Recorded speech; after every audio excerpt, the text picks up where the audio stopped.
السلام عليكم. ازيكم عاملين ايه؟ يا رب تكونوا كلكم بخير. هعمل معاكم صوابع زينب ان شاء الله. تكون الطريقه تعجبكم. كمان مقاديرها سهله قوي ومتوفره في كل بيت. وطريقتها سهله جدا. اهم حاجه بقى ما تنسوش اللايك وتشتركوا في القناه عشان يوصل لكم كل جديد بقدم. ندخل في الوصفه. انا هنا معايا ذره ملح، يعني حاجه كده بسيطه جدا بين صوابع ملح. معايا كمان معايا كمان معلقة صغيرة من الخميرة ومعلقة صغيرة من السكر. معايا 4 معالق من الزيت، 4 معالق كبار، 4 معالق كبار من النشا، وكمان كوباية من اللي هو الدقيق السميد اللي هو بتاع البسبوسة اللي هو السيمولينا، وكمان معايا كوبايتين من الدقيق. اول حاجة هننشف كده الخميرة، هنحط كده يعني مية دافية، وهنضيف عليها السكر وكمان الخميرة. هقلبهم بقى كويس جدا، وبعدين اغطيها واسيبها شوية لحد ما اشوف الخميرة دي اتفعلت ولا لا. بحضر بقى مكونات الجافة. هضيف بقى هنا الدقيق، وهضيف عليه ذرة الملح، وكمان النشا زي ما قلت لحضراتكم 4 معالق كبار من النشا و4 معالق كبار من الزيت. طب لو هتعملي كمية يعني نص الكمية هتقللي نص المقادير. هضيف الدقيق السيمولينا، وكمان هضيف عليه ذرة الملح والزيت. طبعا المية تبقى دافية.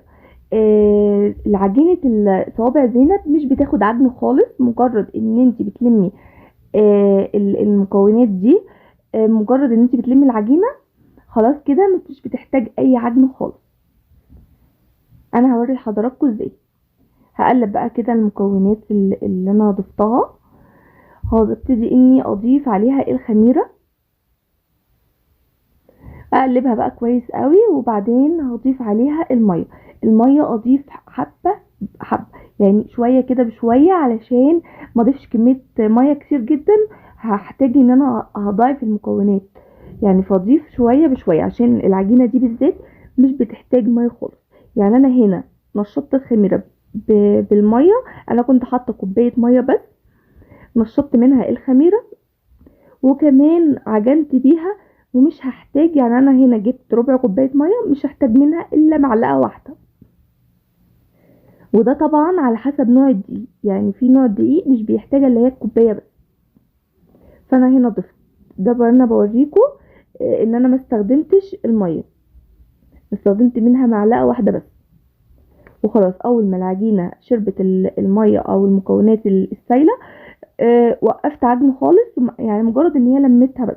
بسيبها ترتاح لمدة 10 دقايق، ما تكترش عن كده علشان الخميرة ما تبتديش ان هي تتفاعل وتخلي يعني كور العجين او صوابع زينب دي تنفش منك، يعني ما تديش الشكل اللي انت عايزاه. اشكلها بقى على حسب ما انا حابة، مثلا لكور صغيرة او كور كبيرة على حسب ما انا حابة حجم الصباع اللي انا هشكله. هشكل بقى كل الكمية وابتدي اني اشتغل على طول. يعني لو في حد اصلا قاعد معاكي انتي بتعملي الكور وهو بيشكلها على طول لصوابع زينب على طول، من غير مثلا ما تكملي الكمية كلها. واول ما بتشكلي كمية بتبتدي ان انتي تحطيها في الزيت.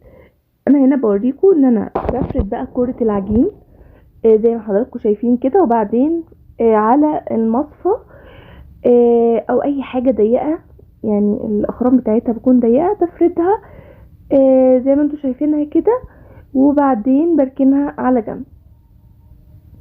هعمل واحدة برضو تانية، بفرد كرة العجين بتديني طبعا شكل الاخرام اللي هي موجودة في قلب الوصفة دي، وبلمها على طول بتديني شكل صوابع زينب بالظبط.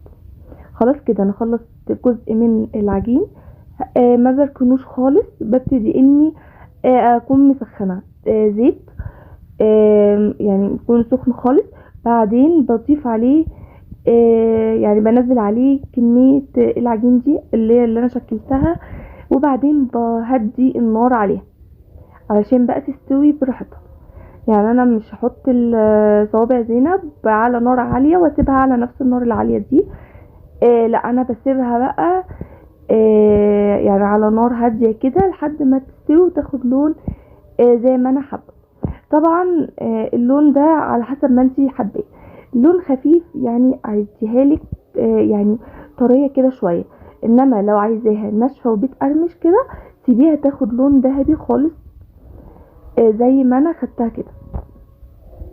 يعني ده على حسب ما انتي حباها.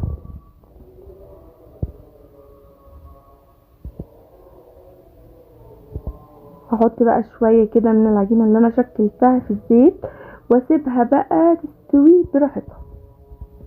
وزي ما قلت لحضراتكم برضو ان انا ما اسيبش العجينه فتره طويله، يعني اول ما اشكل ابتدي اني اسوي يعني احمر فيها على طول علشان الخميره ما تتفاعلش معايا وتضاعف حجم صوابع زينب فتدي شكل احنا مش حابينه. زي ما انتم شايفينها كده انا بطلعها على مصفى عشان تصفي كل كميه الزيت اللي فيها، وبسيبها كده مجرد دقيقه في قلب المصفى دي تصفي الزيت. وبعدين يعني بحطها بقى في الشربات ده كوبايتين من السكر عليهم كوبايه من الميه. بسيبهم بقى لحد ما يعني اول ما بتبتدي في الغليان بضيف عليها عصرة ليمونة وبسيبها 10 دقايق، او يعني مجرد ان هو بيتقل معايا زي شربات الكنافة كده. يعني شربات صابع الزينب زي شربات الكنافة بالظبط. طبعا انا عملته معاكم في القناة قبل كده، ان شاء الله اسيبه لحضراتكم في صندوق الوصف لو حضراتكم حابين ان انتوا تشوفوه. طلعت بقى الكمية كلها، ببتدي اني برضو احط كمية تانية من اللي انا شكلتها. هنا بعد ما صوابع زينب ارتاحت يعني دقيقة كده ببتدي بصوا الشربات تقيل ازاي زي شربات الكنافة بالظبط.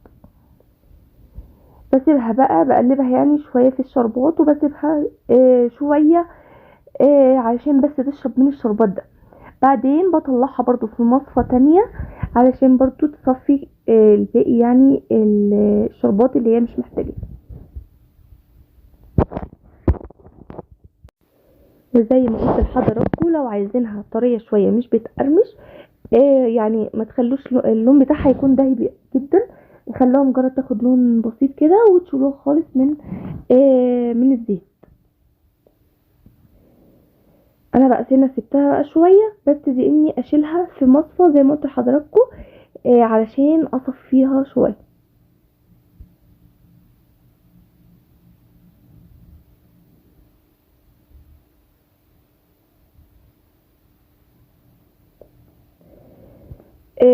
الكميه دي يعني الكوبايتين الدقيق بتعمل معايا كميه كبيره جدا.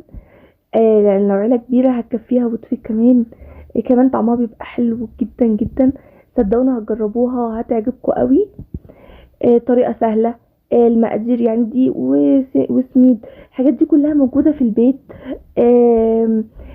بتدي والله بهجه حلوه جدا ان انت عامله حاجه زي اللي بتتعمل يعني بره بالظبط. وكمان يعني مش هقول لحضراتكم ان هي يعني بتبقى فعلا نظيفه جدا وانت اللي عاملاها بايديكي، وطبعا ولادك بيبقوا فرحانين بيها جدا. بصوا شكلها حلو قوي وطعمها كمان يعني حلو جدا. هتعجبكم ان شاء الله. يا رب الفيديو يعجبكم. وما تنسوش بقى اللايك، ولو انت جديدة يا ريت تشتركي في القناة علشان القناة بقى تتفعل وتكبر بيكم. ويا رب الفيديو يعجبكم. ما تنسوش تقولوا لي رأيكم في الكومنتات، واشوفكم في فيديو جديد ومع السلامة.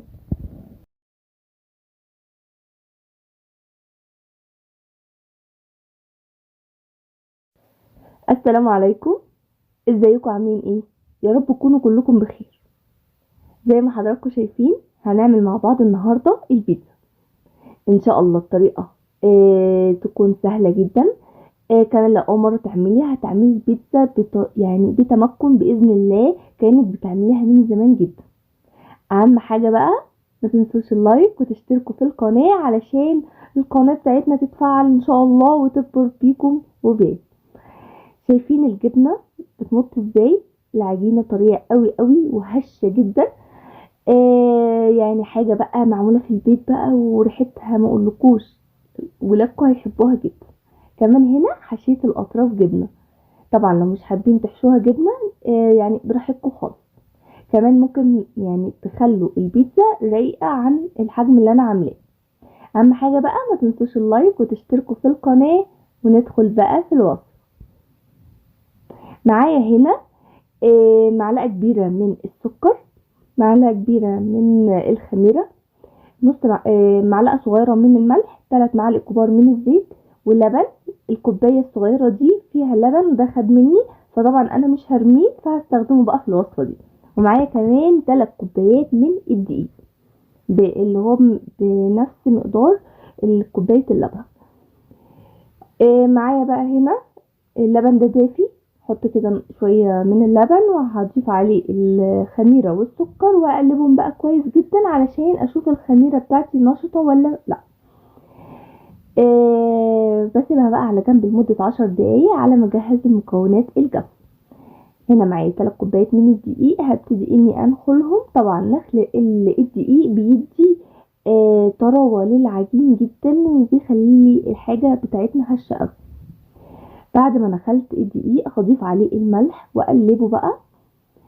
كمان هضيف عليه دول 3 معالق كبار من الزيت، وهضيف عليه كمان اللبن ده. لو عندك زبادي استعمليه، ممكن مثلا تحطي لبن بودرة وتضيفي عليه مية دافية لو انتي مش حابة او مش متوفر عندك اللبن. بس طبعا انا بستخدم هنا اللبن علشان ده حاجة عاملاها في البيت، فبحب يعني اخلي ليها قيمة غذائية اكتر طبعا عشان الاولاد بياكلوا منها. هضيف بقى هنا الخميرة بعد ما اتفعلت معايا، وهقلب العجين بقى كويس جدا. ابتدي بقى اني اعجن كويس قوي، وهضيف بقى اللبن شوية بشوية علشان طبعا كل نوع دقيق بياخد كمية سوائل غير النوع التاني.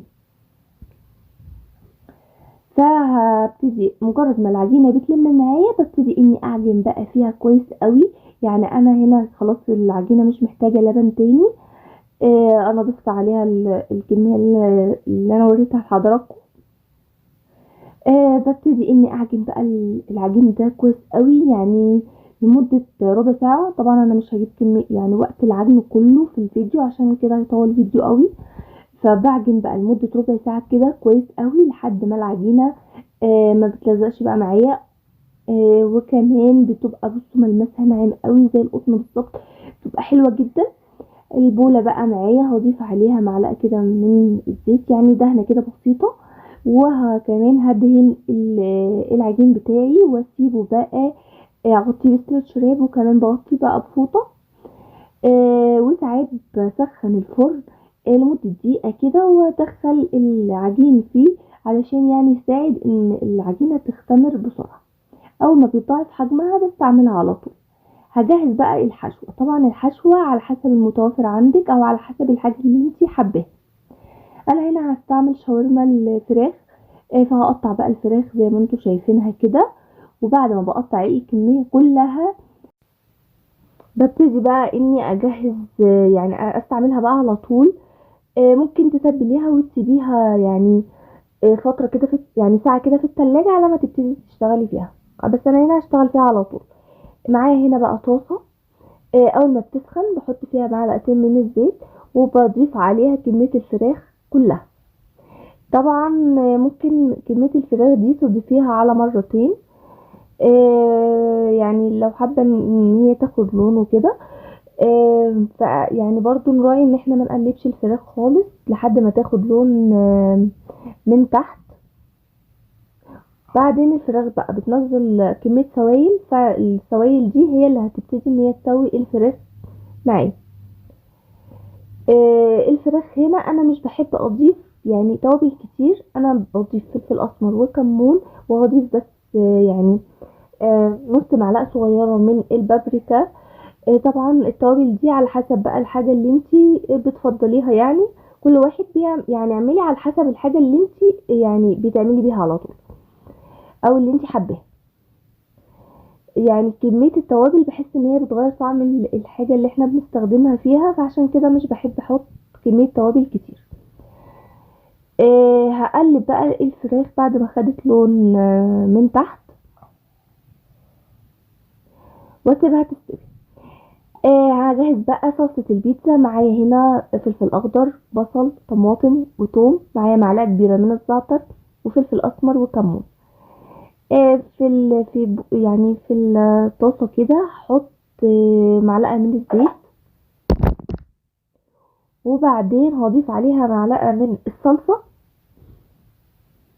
طبعا عشان هنا الطماطم عندي ما كانتش حمرا. طبعا المكونات اللي انا قلت عليها دي هضربها بقى في الخلاط كلها مع بعض، وبعدين هضيفها على معلقة الصلصة دي. لو الطماطم عندك حمرا استغني عن معلقة الصلصة اللي انا قلت عليها. طبعا بضيف بقى ملح على حسب يعني ما بتحب الملح عامل ازاي. وبسيبها بقى تتسبك على ضواطي طبعا النار، واسيبها بقى تتسبك. هنا العجينة معايا خلاص اختمرت وتضاعف حجمها. هبتدي بقى اني اشيلها من البولة كده واقسمها لنص، يعني اقسمها نصين.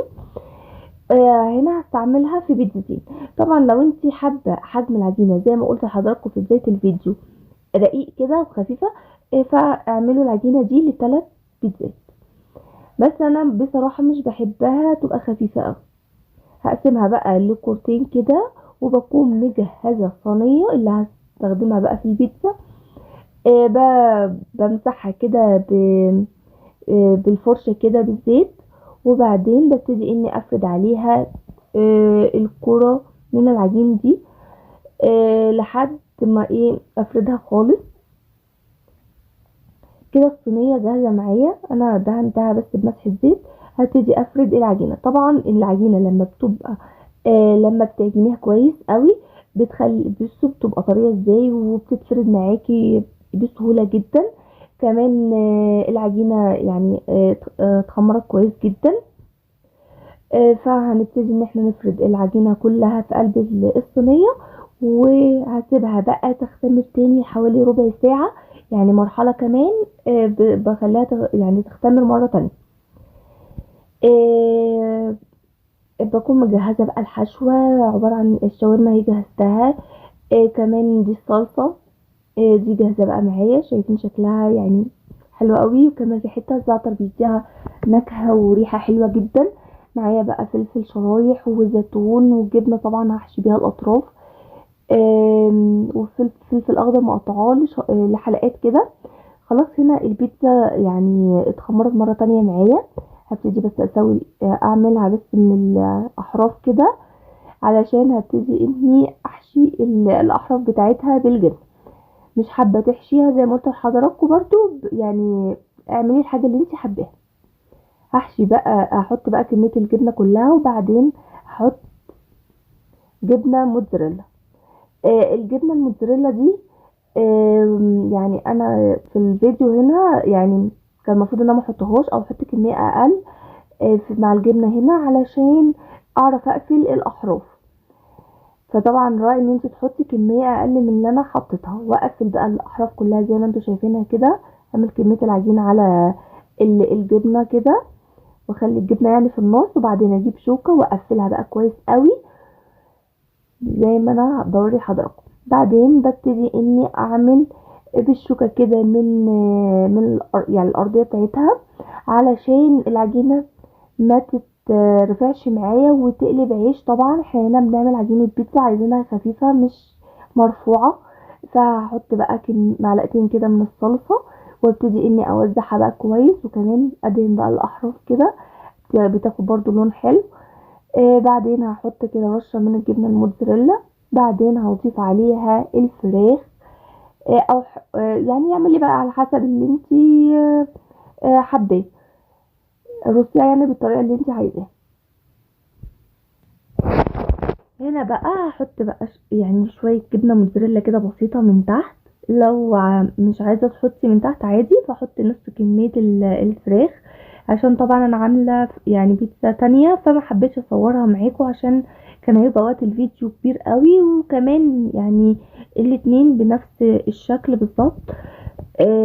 هضيف بقى فلفل، لو عندك فلفل الوان برضو هيديكي طعم حلو جدا. ولو بتحبي الحار ضيفيه. كمان ممكن مش تضيفي فراخ، ممكن تضيفي ميكس جبن كده، او تضيفي اي حشوة انت بتفضليها او الحاجة المتوفرة عندك. بعدين بقى هضيف شوية كده من الزيتون على حسب الكمية اللي انت عايزة تضيفيها. وبعدين هضيف بقى الجبنة الموتزاريلا من فوق. وادخلها بقى الفرن على درجة حرارة عالية. هشغل بس من تحت، واول من تحت ما بياخد لون ذهبي بسيط كده ببتدي ادخلها على تحت الشواية. مجرد ان هي تاخد لون بقفل عليها على طول. طبعا لازم اخد بالي منها علشان ما تحرقش معايا سواء من تحت او من الشواية. خلاص كده دي هنا البيتزا جاهزة معايا. زي ما انتوا شايفينها كده لونها حلو قوي، وكمان نفس اللون من تحت برضو دهبي كده خفيف. البيتزا حلوة جدا وطعمها بيكون يعني طعمها حلو قوي. طريقة سهلة. العجينة مضمونة ان شاء الله. هتطلع لك بيتزا بطريقة حلوة قوي. هتعجبك جدا. كمان ولادك هيحبوها قوي وهيطلبوها منك على طول. بوريكم هنا بقى. بصوا ازاي طريه قوي العجينه، وبتشد بقى الجبنه. حاجه جميله قوي. بصوا طعمها حلو جدا. بصوا الجبنه بتمط ازاي. وكمان انا حاشه بقى هنا الاطراف بقى جبنه. هوريها برضو لحضراتكم. بصوا والله الشكل يعني انتوا احكموا يا جماعه، والله انتوا احكموا شكلها عامل ازاي، فما بالكم بقى من طعمها. يا رب بقى الفيديو يكون عجبكم. وما تنسوش بقى اللايك وتشتركوا في القناة عشان يوصل لكم كل جديد بقدمه. قولوا رأيكم بقى في الكومنتات. اشوفكم فيديو جديد ومع السلامة. السلام عليكم، ازيكم عاملين ايه؟ يا رب تكونوا كلكم بخير. هعمل معاكم زي ما حضراتكم شايفين كده الرز بلبن. ان شاء الله هعمله معاكم ازاي. كمان هيكون كريمي كده بمقادير بسيطة ان شاء الله تكون متوفرة كلها في كل بيت. كمان الطعم هيكون حكاية. صدقوني لو جربتوا الطريقة بتاعتي دي هتدمنوها، مش هتعملوا بأي طريقة تانية خالص. انا بوريكم هنا ازاي الرز بلبن كريمي ومستوي قوي. كمان لو سبتوه لتاني يوم بيكون الوش طبعا اللي هو المكشكش ده اللي انتوا كلكم بتحبوه. كمان هنا انا عملت في طواجن. حبيت اوريكم برضو شكلها زي اللي بتبقى في المحلات بالظبط. هتعجبكم قوي. يعني مش هتشتروا رز بلبن تاني من بره خالص. هتجربوا كل حاجة في البيت. كمان هتطلع يعني بنتيجة حلوة جدا. اهم حاجة بقى ما تنسوش اللايك وتشتركوا في القناة عشان يوصل لكم كل جديد بقدمه. معايا هنا كوباية كبيرة من الرز المنقوع. معايا كمان كوباية كبيرة من السكر، والسكر هنا على حسب الرغبة. معايا 4 معالق من الكريم شانتيه. بيدي طعم حلو جدا. لو مش متوفر عندك كعادي جدا. كمان معايا 3 معالق من النشا. ميه هنا مغليه. انا طبعا نقعت الرز مده يعني، وبعدين بصفيه من الميه وبنزله بقى في ميه مغليه. بسيبه لحد ما يستوي خالص والميه اللي فيه دي تقل خالص منه. طبعا الحله هنا لقيتها صغيره على كميه الرز، فاضطريت اني انقله لحله اكبر. بسيب بقى الرز يغلي، واول ما بيبتدي في الغليان بوطي عليه. طبعا انا مش بنساه خالص، كل شويه ببتدي اني اقلبه علشان ما يلزقش في الحله ويتحرق مني ويدي طعم مش حلو خالص، يبقى رز محروق.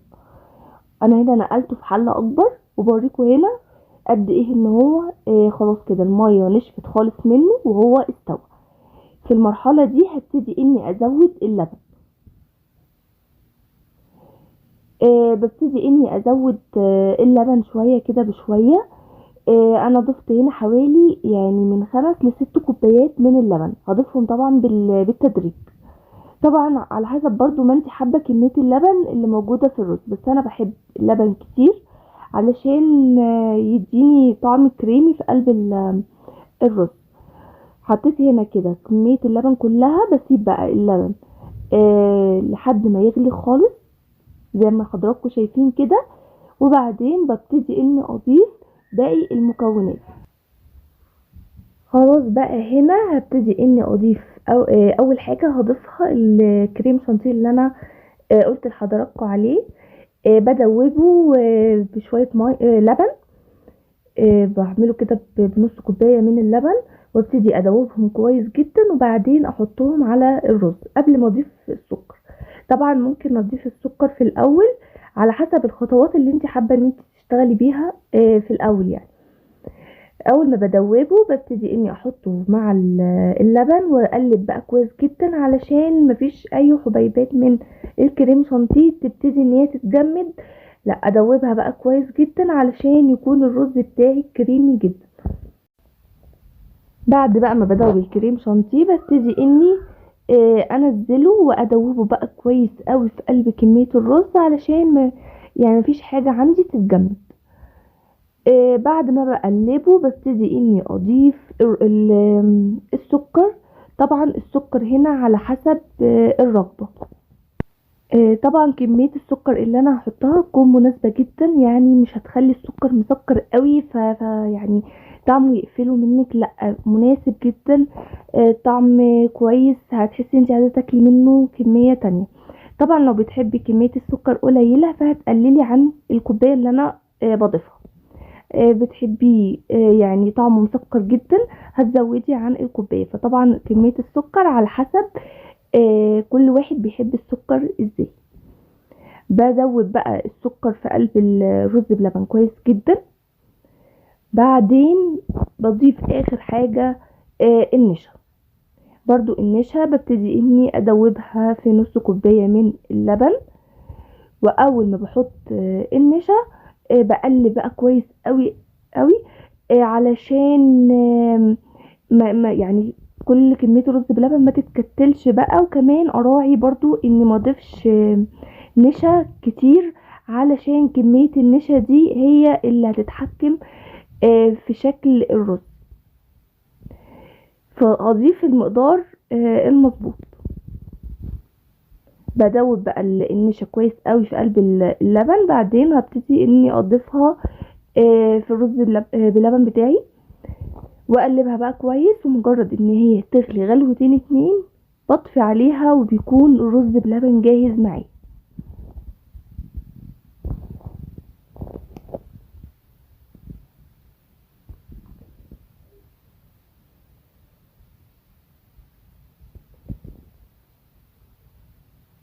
خلاص هنا زي ما انتوا شايفين كده رز بلبن عامل ازاي معايا. انا كده مش محتاجة يعني ازود تاني نشا.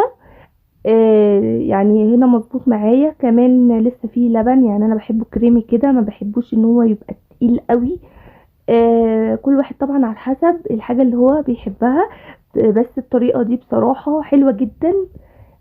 لو جربتيها هتعملي بيها على طول.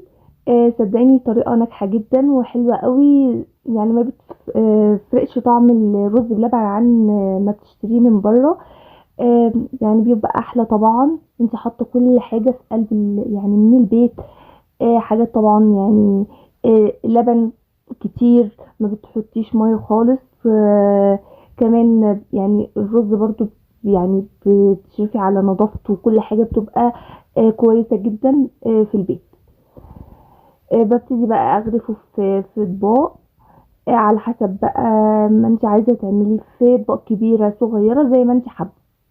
هبتدي اني اضيف في قلب الاطباق دي، وبعدين هضيف في الطواجن علشان احطها في الفرن. هديها بس وش كده زي اللي بتشتريه من بره. يعني لو قلتلك احسن، صدقيني لو جربت الطريقه انت اللي هتحكمي بنفسك. كمان اللي هيجرب طريقتي يا ريت يقول رايه في الكومنتات هتعجبه ولا لا. ببتدي بقى ان احط الكميه كلها في قلب الاطباق دي. بعدين طبعا بسيبه ان هو يبرد. طبعا لو بتحبيه تاكلي وهو سخن كده برضو بيبقى حلو جدا، بس انا بصراحه يعني بسيبه يهدى شويه من السخونيه اللي بتبقى فيه. هبتدي بقى احط في الطواجن وادخلها الفرن. انا بشغل الفرن الشوايه بس، مجرد ان هي بتاخد لون من فوق خلاص كده بطفي عليها واسيبها بقى تهدى، بتبقى حلوه جدا. لونها كمان من فوق كده يعني ذهبي حلوه قوي. كمان لو مش عايزه تحطيه في الفرن دي حاجه برضو براحتك، كل واحد على حسب الحاجه اللي بيحبها. كمان بقى لو اول مره تشوفوني ما تنسوش تحطوا لايك وتشتركوا في القناه، وتشوفوا بقيه الفيديوهات اللي انا نزلتها عشان يوصل لكم تشوفوا كل الفيديوهات، وتضغطوا سبسكرايب وتفعلوا الجرس عشان يوصل لكم كل جديد بقدمه. خلاص كده بقى غرفت كل الكميات زي ما قلت لحضراتكم. هحط بقى الطواجن دي في الفرن زي ما انتوا شايفينها كده، ده شكلها النهائي حلو جدا، طعمها كمان مميز قوي. يا رب الفيديو يعجبكم، واهم حاجه تقولوا رايكم لو جربتوا الطريقه بتاعتي. كمان تقولوا لي لو حابين ان انا اقدم لكم اي وصفه انتوا عايزينها، تقولوا لي برضو في الكومنتات وان شاء الله اعملها لكم. بصوا قد ايه اللبن، الرز بلبن كريمي جدا. انا بوريكم يعني بصراحه برضو الكاميرا ظلماه، هو احلى بكتير طبعا. اتمنى بقى الفيديو يعجبكم، وما تنسوش تقولوا لي برضو رأيكم في الكومنتات، واشوفكم في فيديو جديد، ومع السلامة.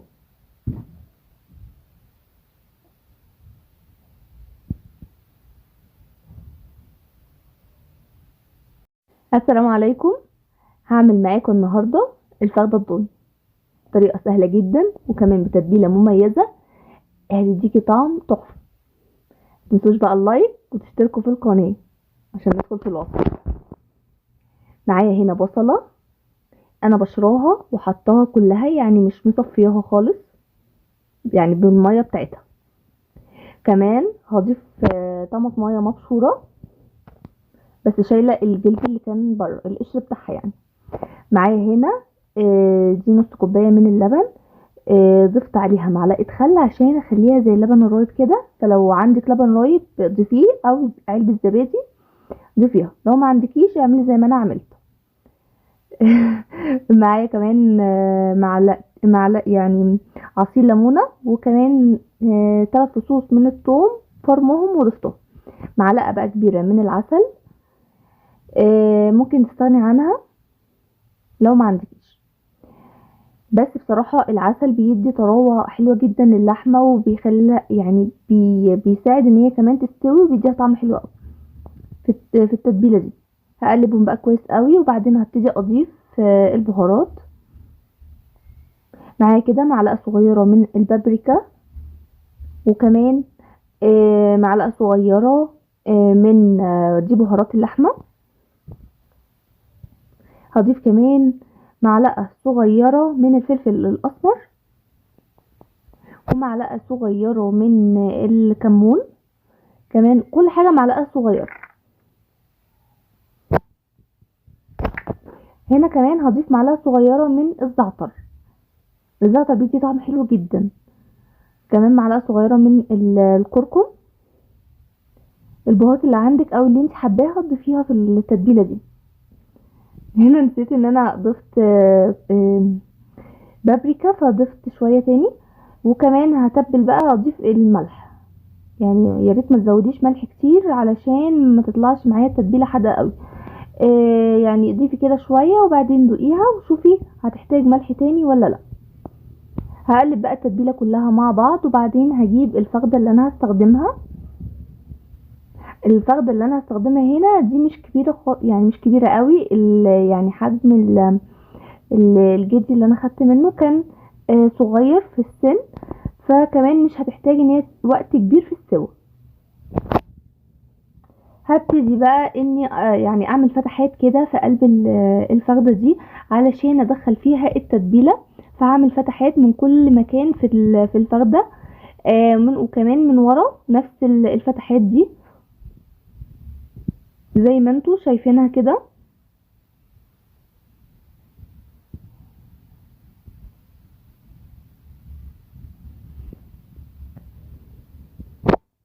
بعد ما بعمل الفتحات دي كلها ببتدي اني اجيب بقى التتبيله، واحط بقى الفخده دي في طبق عميق، واحط بقى التتبيلة كلها في قلب الفخدة. طبعا افضل بقى يعني زي اعمل لها كده مساج، ان انا ادخل كل التتبيلة في قلب الفتحات دي علشان الفخدة تشرب منها كويس قوي.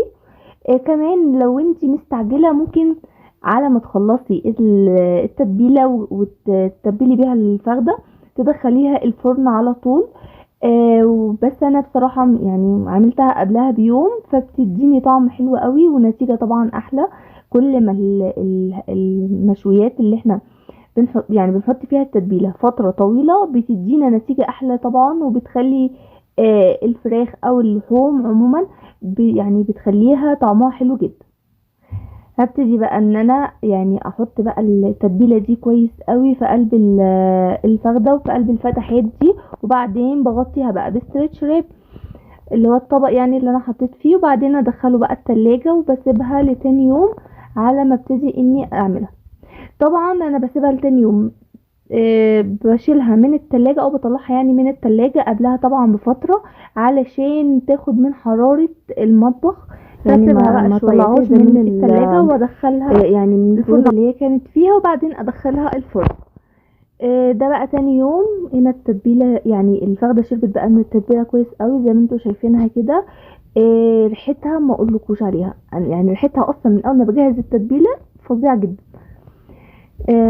هنا بقى آه الكاميرا كانت فصلت، فعملت ايه، حطيت الصينيه اللي انا هدخلها الفرن وحطيت ورقه من الفويل كمان عليها ورقه زبده، وحطيت عليها الفخده ونزلت عليها كميه التتبيله اللي انا كنت حطاها فيها. بكون مقطعه هنا بصل، هنا يعني بصل كبير فمقطعاه يعني 4 ترباع كده. فلو عندك بصل صغير فحطي كل يعني البصله سليمه زي ما هي. كمان يعني حطي بقى الخضار اللي عندك، والخضار ده كله بيستوي بيكون طعمه حلو جدا. كمان ما كانش عندي يعني جزر، هي بس واحده بس حطيتها، قطعتها زي ما انتم شايفين كده. كمان كل حاجه بنحطها ما نعملهاش رفيع علشان يعني هتاخد وقت طبعا في الفرن، فما تتهريش معانا وما نستفيدش بيها. بكون مقطعه برضو طماطم كده، مقطعاها ارباع برضو. وكمان بقطع يعني فلفل، هنا كان عندي فلفل في الفريزر فطلعته حطيته برضو. فلو متوفر عندك اللي هو الصابح ده فطلعيه واستخدميه. قطعي برضو، فهنا فلفل اخضر وفلفل احمر. كمان بطاطس بقى. البطاطس والله كان طعمها احلى من الفخده نفسها، طعمها كان فظيع. فلو عندك يعني بطاطس كتير حطي بقى، هتعجبك جدا يعني. بصراحة مش هترمي منها اي حاجة، اي خضار ده مش هترميه، هيعجبك قوي وطعمه حلو جدا كمان، شارب طبعا من التتبيلة. بس هنا انا مش هحط ملح طبعا على الخضار خالص علشان الخضار ده كله هيشرب من التتبيلة اللي انا ضفتها كلها في بتاعة الفخدة، فما ضيفش اي ملح خالص. كمان يعني انا هحط بقى البطاطس. برضو نسيت هنا في الفيديو اوريكم ان انا ضفت معلقتين كده من الزيت على الخضار. فطبعا بعد ما قفلتها فتحت تاني وضفت معلقتين من الزيت عشان بس يدينا لمعه كده للخضار، وكمان يعني يستوي. احنا ما ضفناش اي زيوت ولا اي حاجه خالص. ببتدي بقى اني اقفل بقى يعني بالورق الزبده كده، اقفلها بقى كويس قوي من فوق، وبعدين اقفل بالورق الفويل ده، اقفله بقى كويس قوي علشان يعني ما طلعش اي بخار يطلع منه خالص. فعايزه انا الفخده او اي بخار موجود جوه يسوي لي الفخده دي كويس قوي، فما طلعش منها اي بخار. قفلتها كده، هجيب كمان ورقه فويل وابتدي اقفلها كمان من فوق كويس جدا. بكون بقى مسخنه الفرن على درجه حراره عاليه، يعني اول ربع ساعه كده بتبقى على درجه حراره عاليه، بعدين بخلي درجه الحراره متوسطه لحد ما الفخده كلها تستوي. طبعا على حسب حجم الفخده، وعلى حسب طبعا هي اللحمه دي كانت كبيره او صغيره. فكل كيلو من اللحمه بياخد حوالي ساعه. خلاص كده انا هنا طلعتها من الفرن بعد ما كانت استوت. ما خدتش وقت كبير، خدت حوالي ساعة ونص، وكانت يعني دايبة جدا وحلوة قوي زي ما انتم شايفينها كده. والخضار كان دايب جدا، حتى يعني البطاطس كمان شوفوا حجمها كبير بس كانت مستويه جدا. هبتدي بقى اني يعني اعمل بفرشه كده واخد من الصوص اللي نازل تحت كده، هلمع بيه الفخده علشان ادخلها الشوايه. بصوا انا بوريكم، شفتوا اللحمه حتى يعني طلعت من العظمه دي خالص، فهي كده باين يعني، هي باينه خالص ان هي مستويه. حتى بصوا انا هنا بوريكم البطاطس مستويه ازاي، دايبه قوي. والصوص ده طعمه تحفه، يعني الصوص ده والله طعمه احلى من الفخده نفسها، طعمه حلو قوي، شارب من التتبيله وشارب من الفخده، طعمها حلو جدا. الطريقه دي هتعجبكم جدا جدا صدقوني لو جربتوها. كمان بقى ما تنسوش تقولوا لي رايكم في الكومنتات. بصوا اللحمه دايبه، دايبه دوب. ده حلو قوي. آم، اجيب بقى الفرشه زي ما قلت لحضراتكم، وابتدي اني ادهن بيها الفخده كده من فوق علشان المعها بس وادخلها تحت الشوي.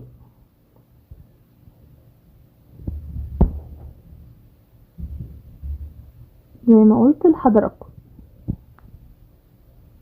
يا ريت بقى اللي ما اشتركش يشترك في القناه، علشان ان شاء الله الفتره الجايه انزل لكم فيديوهات جامده جدا. طبعا احنا في الشتاء بقى، فهنعمل حاجات كتير علشان تدفينا بقى في فتره الشتاء دي. آم، وبصوا انا هنا يعني انا ما حطيتش الزيوت، اللي هو معلقتين الزيت، معلقتين صغيرين كده، يلمعوا بس الخضار ده. ما بغطيهاش بقى تاني، بدخلها تحت الشوايه تاخد لون وبطلعها على طول. هنا بقى شكلها بعد ما خدت لون تحت الشوايه. يا رب تعجبكم، ويا رب الفيديو يعجبكم. وما تنسوش اللايك وتشتركوا في القناه، واشوفكم فيديو جديد، ومع السلامه.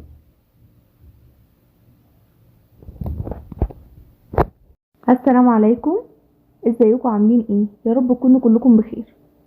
هنعمل مع بعض النهارده الجلاش باللحمه المفرومه. ان شاء الله الوصفه تكون سهله قوي، كمان الطريقه دي للمبتدئين، اكيد طبعا كلنا بنعرف نعمله. ان شاء الله الطريقه تعجبكم. اهم حاجه بقى ما تنسوش اللايك وتشتركوا في القناه. معانا بقى ان شاء الله كده دي لفه من الجلاش. كمان معايا لحمه معصجاها، ما حبيتش ان انا اعصجها معاكم علشان عصجناها كذا مره في القناه. لو حابين يعني انزل لكم الوصفه في صندوق الوصف لو حابين تشوفوها. معايا كمان سمنه او زبده سايحه، يعني المتاح عندكم. هنجيب بقى الصينيه كده وندهنها بقى كويس جدا بالسمنه، حتى من الجوانب كمان، علشان يعني الجلاش بقى ما يلزقش قوي. وبرده الجلاش طبعا من الحاجات اللي بتحب يعني الدهون دي. هبتدي بقى اني افتح ورقه الجلاش، يعني انا بحط ورقتين ورقتين، ما بحطش ورقه واحده، طبعا علشان ما يبقاش السمنه او الزبده اللي انا هضيفها ما تبقاش تقيله قوي في ورق الجلاش دي. هبتدي بقى طبعا الصينيه زي ما انتم شايفينها كده مش هتاخد حق يعني ورقه الجلاش كلها، فهبتدي اني اقسم تلتين يعني ورقه الجلاش كده لورا. يعني هطبقها كده وبعدين احطها في الصينيه، وابتدي اني اطبق بقى الجوانب اللي بتبقى موجوده، عشان دي طبعا يعني هحطها فين، فلازم ان انا اطبقها انزلها كده، وبعدين ابتدي امسح بقى بالفرشه كده كويس بالزبده اللي انا هحطها. يعني انا بقى اما طبقت كده التلتين الورقه في المره الاولانيه، ما احطش عليها التطبيقه التانية يعني من نفس المكان، ابتدي ان احطها من يعني حطيتها في الجنب اليمين، احط بقى المره التانية في الجنب الشمال علشان ما يبقاش في جنب عندي يعني تقيل، اللي هو يعني تخين مثلا في ورق كتير والجنب التاني رفيع، فيعني الصينيه مش هتبقى شكلها حلو. كمان برضو حجم الجلاش مش هيبقى متساوي في الصينيه كلها، فابتدي اني مره على اليمين مره على الشمال، يعني في كل الجوانب كده. ابتدي بقى ان انا احط نص الورق كله، وبعدين هضيف بقى عليه اللحمه المفرومه اللي انا معصجاها، هوزعها بقى كويس قوي. بعدين بقى هبتدي اني اضيف عليها بقيه ورق الجلاش زي ما حضراتكم برضو شايفين كده ان انا بقسم برضو ان انا يعني بطبق كده الورق الجلاش، يعني تلتين الورقة كده، وببتدي اني احطها في الصينية ويعني اطبق برضو بقية الورق اللي هيبقى طالع من الجوانب. هكمل بقى الكمية كلها برضو، كل ورقتين بحطهم بضيف بقى فرشة كده من الزبدة. يعني بصراحة في ناس بيحطوا سمنة برضو، يعني بيدهنوا الجلاش بالسمنة، بس انا مش بفضل كده. انا لا، اما بحط سمنة او زبدة. بعد ما بخلص ورق الجلاش كله بسيب كده ورقة، وبعدين دي بقفل بيها الصينية كلها، علشان يعني يبقى الشكل من فوق يعني انت تبقي راضية عنه شكله كويس. ببتدي برضو اشيل الزوايد من الورقة نفسها، عشان برضو ما تكلكعش من الجوانب، واقفلها بقى كويس قوي. بعدين هبتدي اني ادهن برضو بالزبدة كده، ومن الجوانب كويس قوي كمان، علشان برضو الجوانب دي ما تلزقش قوي في حرف الصينية، وبرضو علشان يعني تاخد لون حلو كده في الفرن. بدهن بقى يعني الصينية كلها بقى بالزبدة، وبعدين ببتدي اني اجهز بقى يعني اللي هسقي بيها الجلاش. معايا هنا كده بيضة، هضيف عليها يعني رشة كده من الفلفل الاسمر، حاجة كده بسيطة علشان بس الزفارة. وبعدين هبتدي اضيف عليها يعني تلتين كده كوباية من اللبن. طبعا لازم قبل ما يعني مسقيها لازم اني يعني اقطعها على حسب الشكل اللي انا عايزاه او الحجم اللي انا عايزاه. بس طبعا انتوا هتشوفوا انا هنا نسيت وحطيت، يعني سقيت الجلاش الاول ونسيت اني اقطعها. بصوا زي ما انتوا شايفينها كده. للاسف هبتدي اني انزل تاني ال يعني اللبن بالبيض ده، هشيله تاني في الطبق، وهبتدي اني اقطع الجلاش.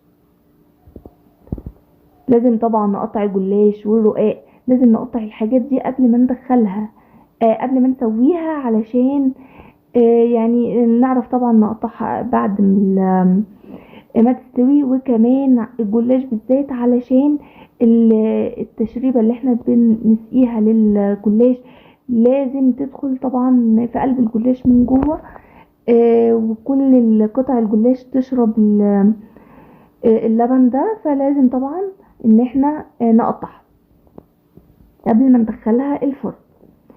هنزل بقى فيها اللبن تاني، وبعدين بسيبه بقى شوية كده، يعني 5 دقايق على ما بيبتدي ان هو يشرب اللبن ده.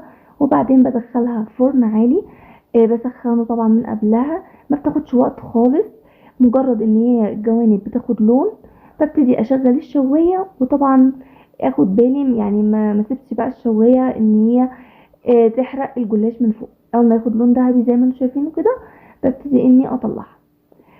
بمشي بس على يعني الفتحات اللي انا كنت عاملاها، وبعدين هوريكم شكل الجلاش. كمان انا مش بضيف ولا بيكربونات، ولا يعني مش بضيف بيكنج صودا ولا بيكنج باودر، انا مش بضيف اي حاجه. وزي ما انتم شايفينه كده بيبقى يعني مورق من جوه، كمان طري قوي من جوه ومقرمش من بره، فانا مش بضيف عليه اي حاجه بصراحه خالص. جربوه هيعجبكم جدا. كمان طعمه حلو قوي.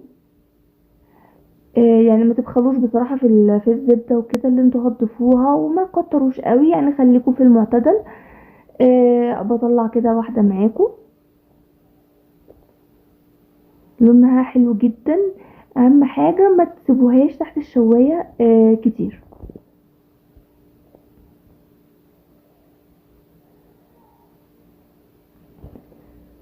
هبتدي اني اطلع كمان واحدة، واوريكم بقى شكله ومرق قد ايه، وكمان لونه حلو ازاي من تحت، يعني مش من فوق بس، لا كمان لونه من تحت حلو جدا وذهبي كده. يا رب بس الفيديو يعجبكم، وزي ما قلت لحضراتكم ما تنسوش تضغطوا لايك وتشتركوا في القناة عشان يوصلكوا كل جديد بقدمه. وتقولوا رأيكم في الكومنتات، واشوفكم فيديو جديد، ومع السلامة.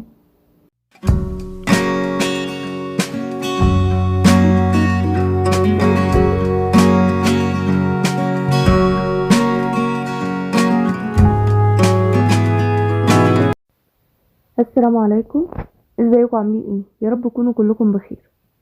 هنعمل مع بعض نوع من انواع المعجنات، ان شاء الله يعجبكم، وان شاء الله كمان الطريقه تكون سهله قوي. مقاديرها متوفره في البيت باذن الله. ما تنسوش اهم حاجه اللايك، وتشتركوا في القناه، وندخل في الوصفه. معايا هنا بوله هضيف عليها بيضتين بدرجه حراره الغرفه. هضيف كمان ربع معلقه صغيره من الملح. كمان هضيف عليهم 3 معالق كبار من السكر.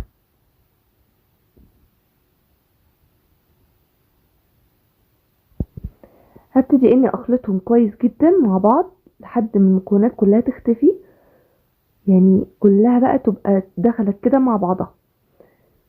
خلاص كده هبتدي اني اضيف كوباية من اللبن، يعني حوالي 250 ملي من اللبن.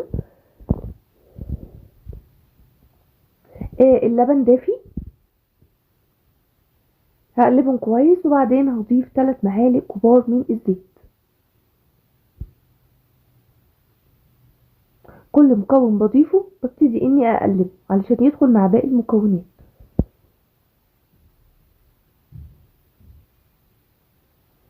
بعد ما بضيف الزيت وبقلبه، ببتدي اني اضيف حوالي معلقة كبيرة من السمنة او الزبدة.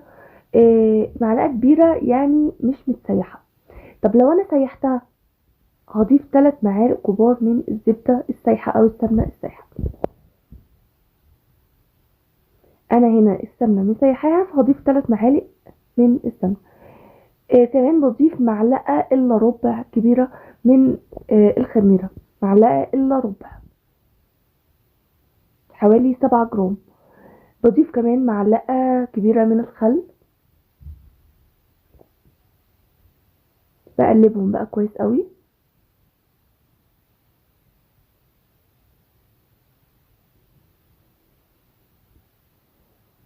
خلاص كده هنا جاهز معايا الخليط السائل. هبتدي اضيف عليه الدقيق. انا بكون مجهزه معايا 3 كوبايات ونص من الدقيق.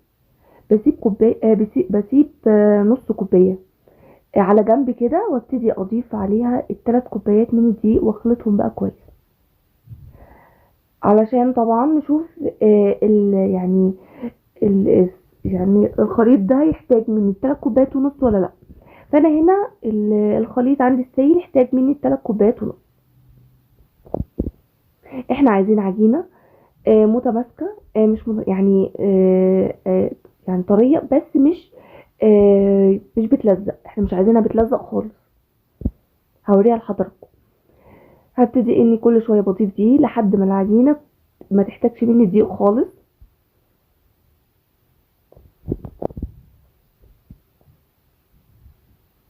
هضيف 3 كوبايات ونص كلهم، بس طبعا ضيفي شويه بشويه عشان ممكن تحتاجي اقل وممكن تحتاجي اكتر، على حسب نوع الدقيق بيحتاج كميه سوائل اكتر او اقل. خلاص بقى هنا هبتدي اني اعجن بايدي. والله انا يعني احلى حاجه بحب ان انا اعجن بايدي، ما بحتاجش وسائل اكتر. فطبعا لو متوفر عندك عجان هيسهل عليكي حاجات كتير قوي. يعني هيسهل عليكي اللي هي العجن دي. فانت لو متوفر عندك العجان اعجني فيها اسرع طبعا واسهل واريح علشان ايديكي كمان. اخلط بقى الدقيق بالسوائل كلها. اول ما احس ان الدقيق مش محتاج ان السوائل مش محتاجه دقيق تاني، ما اضيفش خالص. يعني خلاص كده انا ما اضيفش. انا في المرحله دي كنت ضفت 3 كوبايات بس. فهنا هبتدي ان اضيف كل شويه، هبتدي اضيف شويه دقيق شويه لحد هنا خلاص مش محتاجه دقيق. يعني ضفت نص كوبايه مش محتاجه. فطبعا هنا لسه هعجنها بقى كويس قوي. فضيف بقى شويه دقيق، كل ما تحتاجي دقيق في فتره ان انت في الفتره اللي انت بتعجنيها بقى هنا دي، ضيفي يعني ضيفي كده شويه بشويه، يعني شويه صغيره كده لحد ما توصلي العجينه ان هي مش بتلزق. يعني بصي هنا العجينه بتلزق ازاي، انا بقى عايزه العجينه مش بتلزق معايا خالص. فاحنا بنضيف 3 كوبايات ونص، وبعدين بنضيف بقى شويه دقيق كده بنعجن عليها، يعني بحط عليها العجينه وببتدي اني اعجن كل شويه لحد ما العجينه دي احس ان هي مش محتاجه دقيق خالص. يعني كل شويه بركن، ولما بحتاج بقى بضيف تاني. خلاص بقى هنا العجينه مش يعني خلاص كده انا عجنتها وخلصتها، مش محتاجه عجن مني تاني. طريقه جدا بس ما بتلزقش خالص. زي ما انتوا شايفينها كده. هبتدي في البولة بقى هضيف كده يعني شوية من الزيت وادهنهم كويس جدا في قلب البولة دي. وكمان هدهن برضو بيهم العجينة بتاعتي. ببتدي اني اغطيها واسيبها تختمر. بتاخد لها حوالي يعني على حسب بقى الجو بقى الايام دي برد قوي، فخدت معايا حوالي ساعة ونص، ساعتين الا ربع تقريبا على ما اختمرت فيها. فانت تسيبيها تختمر براحتها خالص. ممكن كمان تشغل الفرن لمدة دقيقة كده على ما بيبتدي ان هو يسخن شوية، وبعدين بتحطيها فيها. بتسهل في عملية ان هي تختمر بسرعة. خلاص كده هنا هي خمرت معايا. هبتدي اني انزلها علشان نبتدي نشتغل فيها على طول. هقفلها كده على شكل رول،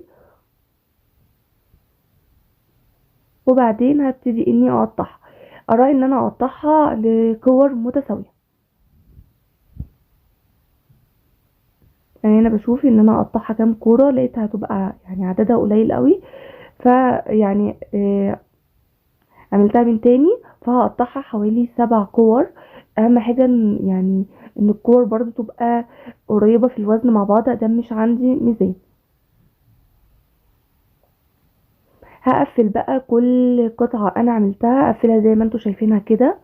بدخل كل قطعة مع بعضها كده لحد ما بعملها على شكل كورة. بعدين بسيبها ترتاح لمدة 10 دقايق. اول كورة بشكلها دي اول كورة بستعملها اول يعني ما بسيبها ترتاح شوية. طبعا ما اشتغلش فيها على طول. كل ما بسيب العجين يرتاح كل ما بيديني نتيجة احسن من ان انا بشتغل فيها على طول. جربي تشتغلي فيها على طول، وجربي تسيبيها. العجينة لما بتسيبيها بتتفرد معاكي بسهولة. انما لو اشتغلتي فيها على طول هتبتدي تشد معاكي وتتقطع، مش هتتفرد معاكي بسهولة خالص، مش هتديكي النتيجة اللي انت حباها. هعمل بقى الكرة اللي انا بعد ما ارتاحت 10 دقايق. هبتدي اني اعملها على شكل دايرة كده. ممكن تفرديها برضو بايدك، على فكرة هتتفرد بسهولة جدا لو مش متوفر عندك الاداة اللي انا بعمل بيها.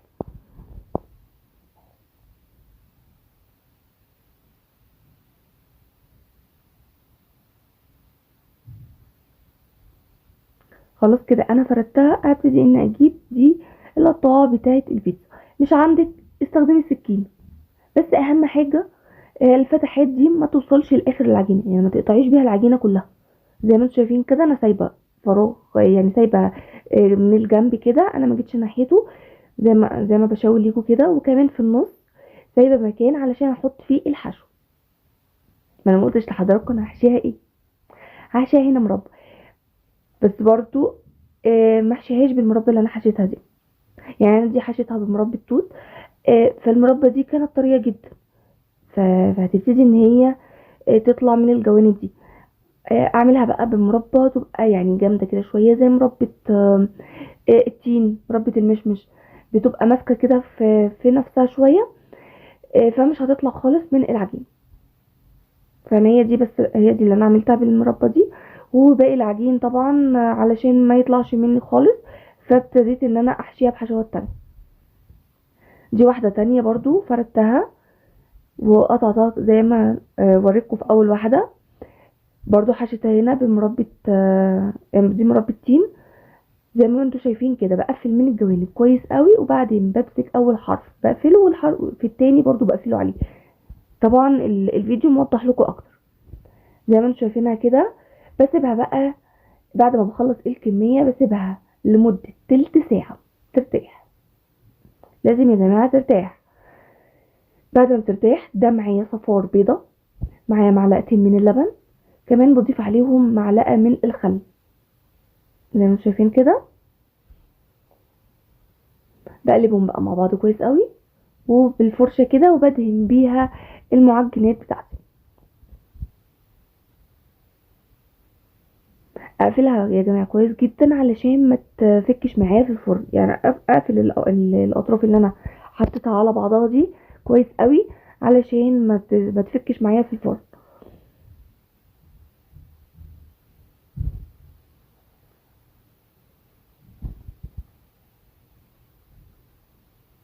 بدهن بقى كل الكمية، وبعدين بدخلها طبعا الفرن على طول على درجة حرارة 180. بتاخد من حوالي تلت ساعة ل 25 دقيقة، يعني من 20 ل 25 دقيقة.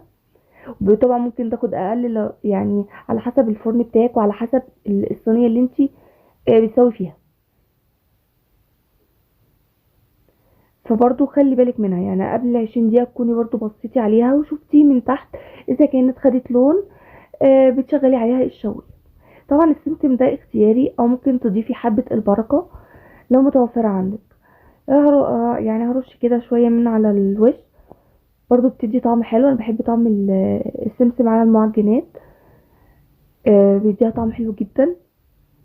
هرش بقى شوية كده، وبعدين بدخلها بقى الفرن زي ما قلت لحضراتكم على درجة حرارة 180. كنت مسخنة بقى الفرن وادخلها على طول. بتاخد من حوالي 20 ل 25 دقيقة.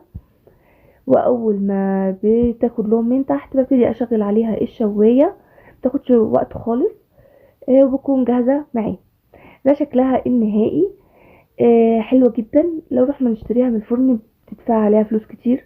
طبعا في البيت مش يعني بعيدا عن غلو كل حاجة الأيام دي، بس بصراحة حاجة في البيت ريحتها بتبقى حلوة جدا. أولادك بيفرحوا بيها، حاجة انتي عاملاها بإيديكي. يا رب الفيديو يعجبكم وتقولوا رأيكم في الكومنتات. وما تنسوش اللايك وتشتركوا في القناة عشان يوصل لكم كل جديد بقدمه. واشوفكم فيديو جديد، ومع السلامة.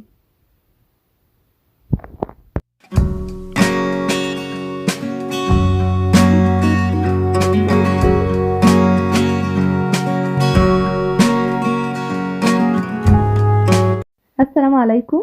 ازيكم عاملين ايه؟ يا رب تكونوا كلكم بخير. طبعا احنا في فصل الشتاء. والشتاء طبعا بيحب يعني بنكون عايزين الاكلات اللي بتدفينا. البطاطا طبعا اكتر حاجة بتدفي، وكمان صحية قوي. يعني مشبعة. الطريقة دي كمان سهلة جدا، هتعجبكم قوي قوي. بس اهم حاجة ما تنسوش بقى تضغطوا لايك وتشتركوا في القناة وتفعلوا الجرس عشان يوصلكوا كل فيديو جديد انا بنزله. اول حاجة بقى معايا هنا بطاطا حسب بقى الكمية المتوفرة عندك. اهم حاجة اكون نقعاها بقى وغسلاها كويس جدا. وهنا بقى نشفتها، وبعدين معايا هنا كوباية من السكر. طبعا البطاطا احنا مش هنسلقها ولا هنشويها في الفرن، احنا هنعملها بالسكر كده. هتبقى مكرملة، ويعني زي فيها كراميل كده، هتبقى طعمها حلو قوي. كمان هتدفينا جدا بقى في الوقت اللي احنا يعني سقعانين بقى وبردانين فيه قوي. معايا هنا حلة. اي حلة بقى عندك هتحطي فيها كده، زي دي ورق زبدة انا هحطه كده من تحت.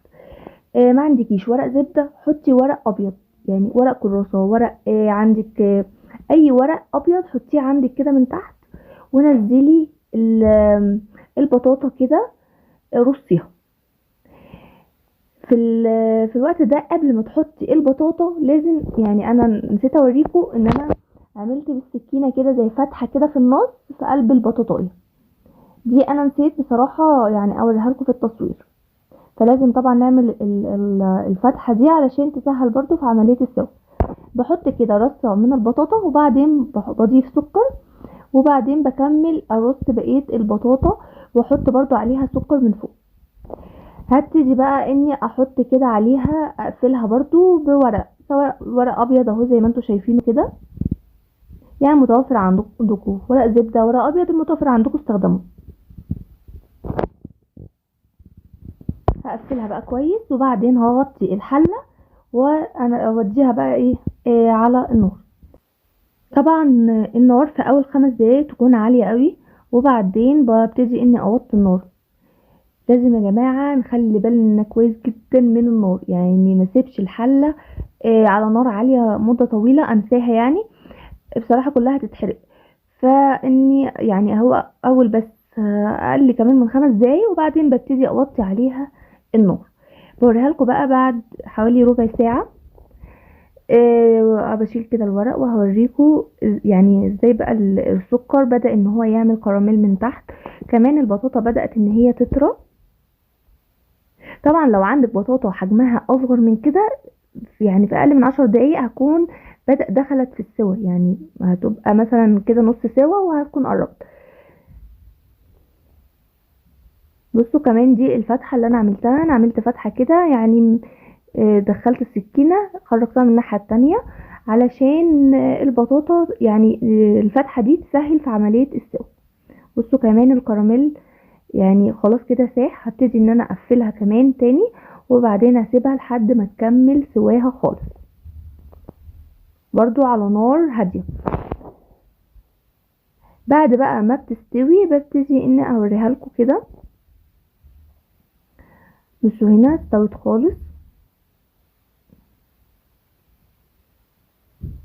البطاطا استوت جدا، يعني مش محتاجين فرن، وكمان مش واخده وقت طويل خالص. كمان يعني مش مسلوقه بقى، فهتعجبهم جدا مشوي، يعني طعمها حلو قوي. السكر كمان يعني في الكراميل ده بيدي طعم حلو جدا. فهتعجبكم قوي، وكمان اطفال يحبوها قوي. بصوا انا بوريكم هنا ازاي هي استوت جدا. هبتدي بقى اني اغرفها كده في طبق عشان اوريكم صوص الكراميل فيها عامل ازاي، وقد ايه البطاطا مستويه جدا كمان من جوه، وواخده بقى من طعم السكر ده، فمديها بقى طعم حلو حلو قوي.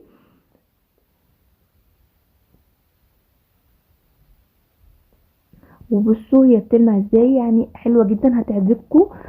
اهم حاجه بقى تجربوها، ولو جربتوها تقولوا لي رايكم في الكومنتات، وتقولوا لي اذا حابين اقدم لكم اي وصفات تانية، احنا في فصل الشتاء، فلو حابين اي حاجه قولوا لي في الكومنتات. بصوا بقى الصوص مش محروق، وكمان يعني طعمه حلو كده، مش لاذع ولا يعني، يعني طعمه مظبوط بصراحه. والبطاطا كمان مستويه، يعني كان طعمها حلو جدا. لو عملتوا الطريقه دي هتعجبكم قوي. انا هفتح لكم البطاطا من جوه واوريكم قد ايه هي مستويه.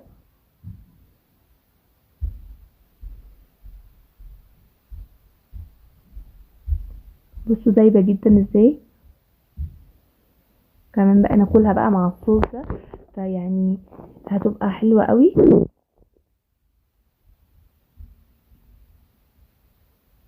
يا رب بقى الفيديو يعجبكم، واشوفكم فيديو جديد، ومع السلامه.